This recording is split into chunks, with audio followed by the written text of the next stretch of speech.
Hi everyone, and welcome to the first episode of Books the Way I See It, where I'll be going over all the books that I read for the month, relatively at the end of the month.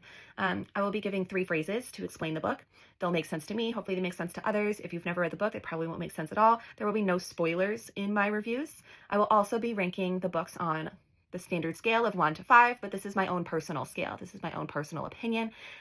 All authors are incredible for even finishing their story, and not every book is for every person, so keep that in mind.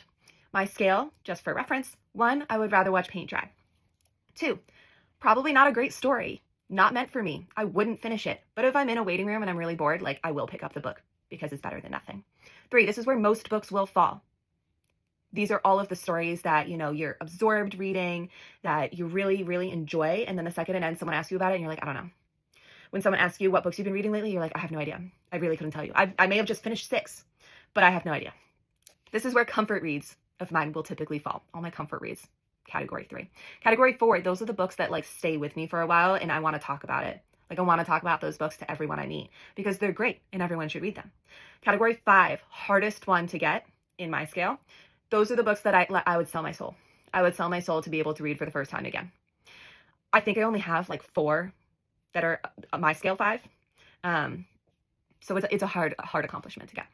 So as for January, the first book I read was Memoirs of a Household Demon. I would give it a solid 4. I talked about it to a lot of people.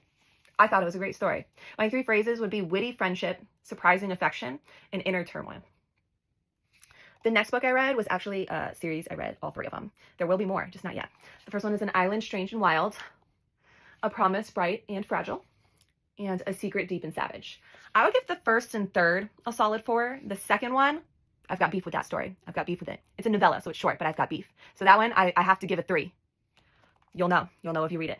My 3 phrases would be betrayal, fingers in the dirt, and then betrayal again. I felt betrayed. The next books that I read in January, I finally got around to doing it, was It Ends With Us and It Starts With Us.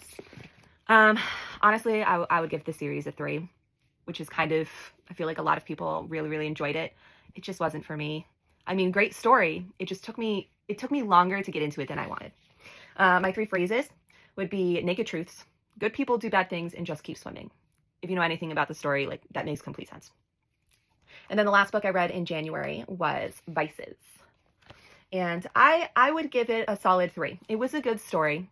This is where most of my books fall, so it's not surprising. It was a really good story. That's about it. My 3 phrases would be satisfactions grow with the person, misunderstood darkness, and uncharted emotions. If you have any questions, let me know. But that is all I read in January. I'm typically a really slow reader, so don't expect this many books in the future.